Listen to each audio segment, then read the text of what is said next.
විශ්වය කියන්නේ අභිරහස් වලින් පිරුණු තැන.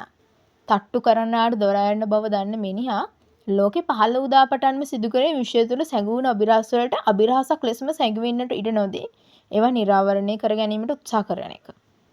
ඒ වගේම හොයාගත්ත තැනක් තමයි කළු කුහරය කියන්නේ. අද මම කතා කරන්න යන්නේ කළු කුහරය ගැන. කළු කුහරය නිර්මාණය වන්නේ තරුවක ජීවන චක්‍රයේ අවසානයත් සමගයි. සාමාන්‍ය තාරකාවක් ශක්තිය නිපදවා ගන්නේ න්‍යෂ්ටික ප්‍රතික්‍රියා උපයෝගී කරගෙන. එනම් හයිඩ්‍රජන් න්‍යෂ්ටි හීලියම් න්‍යෂ්ටි බවට පරිවර්තනය කරගෙන. නමුත් තරුවක ආයු කාලය අවසන් වෙනවත් එක්කම එහි පවතින න්‍යෂ්ටික ඉන්ධන අවසන් වීමක් සිද්ධ වෙනවා. මේ නිසා තාරකාවල උෂ්ණත්වය පහළ යාමට සිදු වෙනවා. එවිට තාරකා හැකිලීමට පටන් ගන්න අතර පසු සුපර්නෝවා නම් එහි පිටත කොටස පිපිර යාමට ලක් වෙනවා. ඉන්පසු ඉතුරු වන තාරකාවේ අභ්‍යන්තර හරයේ අංශු අතර බැදීම් වැඩි වෙන අතර ඒ පසු කාලීනව කළු කුහරයක් බවට පත්වීමේ හැකියාවකින් යුක්තයි. මෙලෙස තරුවක මරණයත් සමග උපදින කළු කුහරය අධික ගුරුත්වාකර්ෂණ ක්ෂේත්‍රයකින් සමන්විතයි. ඒ නිසා මවට පවතින බොහෝ අවකාශ වස්තු මේ කරා ඇද ගැනීමට හැකියාවක් කළු කුහර වලට තියෙනවා. අති විශාල පදාර්ථ ප්‍රමාණයක් සීමිත ඉඩක එක්වීමෙන් කළු කුහරය නිමවන අතර එහි ගුරුත්වාකර්ෂණ ක්ෂේත්‍රයේ ප්‍රබලත්වය කෙසේද ආලෝක කිරණයකටවත් ඒක විනිවිද යන්න ඒක ඉඩ දෙන්නේ නැහැ.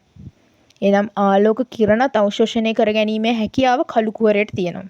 කළු කුහර පිළිබඳ ඇල්බර්ට් අයින්ස්ටයින්, ස්ටෙෆන් හොකින්ස් ආදී ලෝක ප්‍රකට විද්‍යාඥයන් ගණනාවක් විවිධ මත පළ කර තිබෙන අතර අදටත් කළු කුහර වලට විද්‍යාවේ ප්‍රමුඛ ස්ථානයක් හිමිවන්නේ මේ සැඟවුණු තොරතුරු තවක් තියෙන නිසා. 2019 අප්‍රේල් මාසයේ නාසා ආයතනය විසින් මෙසෙක් කවුරුත් දැකලා තිබුණ නැති කළු කුහරයක ඡායාරූපයක් නිකුත් කරනවා. M87 මන්දාකිණී මැදිරිය වෙන්න පිහිටා තියෙන මේ කළු කුහරය පෘථිවිය සිට ආලෝක වර්ෂ මිලියන 55ක් දුරින් පිහිටලා තියෙනවා. එහි ගුරුත්වාකර්ෂණ බලය සූර්යයාගෙන් මෙන් බිලියන 6.5ක්. වසර ගණනාවක් පුනුලේ දියත් කෙරුණු EHT ව්‍යාපෘතියේ ප්‍රතිඵලයක් ලෙස කළු කුහරයක ඡායාරූපයක් ලබා ගැනීමට හැකියාවක් ලැබුණා. ලොව පුරා විහිද තිබෙන දුරේක්ෂ ජාලයක් උපයෝගී කර ගනිමින්ද නවීන තාක්ෂණික ක්‍රමවේද උපයෝගී කර ගනිමින්ද මේ කළු කුහරයේ ඡායාරූපගත කෙරුණා. පරීක්ෂකයන් 200කට අධික සංඛ්‍යාවක උත්සාහයක ප්‍රතිඵලයක් තමයි මේක.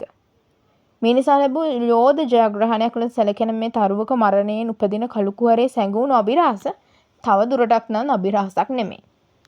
විශ්වය කියන්නේ අභිරහස් වලින් පිරුණු තැන. තට්ටු කරන්නාට දොර ඇරෙන බව දන්න මිනිහා ලෝකේ පහළ උදාපටන්ම සිදු කරේ විශ්වය තුළ සැඟවුණු අභිරහස් වලට අභිරහසක් ලෙසම සැඟවෙන්නට ඉඩ නොදී ඒවා නිරාවරණය කර ගැනීමට උත්සාහ කරන එක. ඒ වගේම හොයාගත්ත තැනක් තමයි කළු කුහරය කියන්නේ.